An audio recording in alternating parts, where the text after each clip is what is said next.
So, you got your fancy new MacBook or laptop that only has USB-C ports. I'm here to compare the Anker PowerExpand Direct 7-in-2 USB-C adapter versus the PowerExpand 8-in-1 USB-C PD 10 gigabit per second data hub. But because these have awful lengthy names, I'm going to call them the 7 and the 8 because of the respective amount of ports. I chose these two because they're the same exact price on Amazon and Anker's website, and two, because they offer the same features, give or take some blows, that may help you make your decision for one or the other. Let's start with the 7. For $60, you're getting a nice, minimalist style and aluminum exterior that is designed to perfectly complement the premium look and feel of your MacBook. You get one Thunderbolt 3 port, which means a fast data transfer speed of up to 40 gigabits per second, support for external monitors, and 100 watts charging pass-through.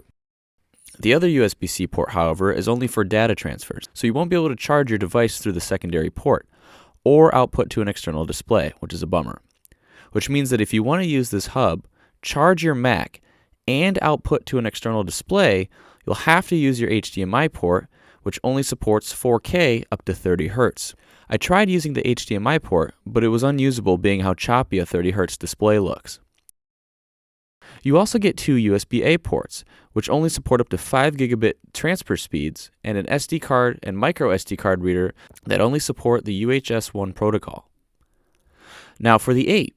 For the same cost of 60 smackers, you're getting a less minimal aluminum and polycarbonate combined build that's actually very lightweight. Basically, it's metal on the inside and plastic on the outside.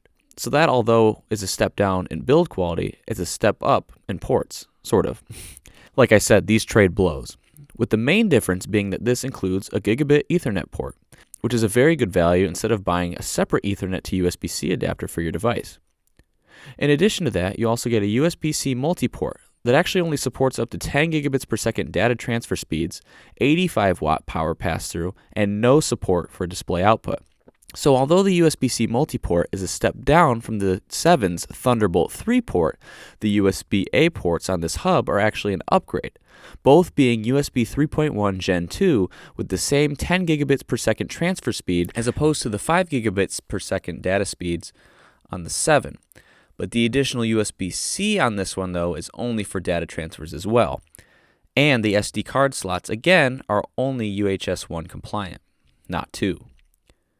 What sold me on this model, though, is that the HDMI port actually supports 4K up to 60 Hz. So I'll actually get a smooth and crisp image from my HDMI.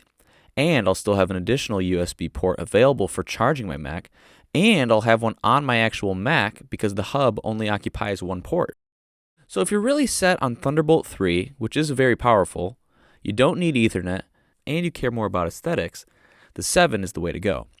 But if you're like me and you want something with good USB options, gigabit Ethernet, a more powerful HDMI port that supports up to 4K at 60 Hz, and something that only occupies one of your USB-C ports, the 8 is the clear winner.